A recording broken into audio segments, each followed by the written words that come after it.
Blessed day po sa ating lahat. Sa buhay, meron tayong mga kaibigan. Sa Bible, may kwento din po ng pagkakaibigan.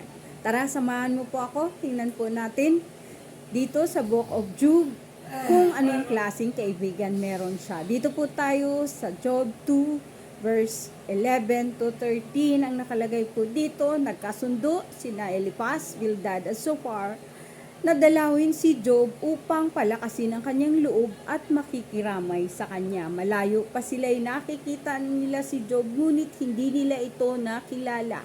Umiyak sila ng malakas, pinunit nila ang kanilang damit at naglagay din sila ng abo sa ulo dahil sa pagdadalamhati. 7 araw at 7 gabi silang nakikiramay sa kanilang kaibigan ni hindi sila nagsalita ni kaunti man.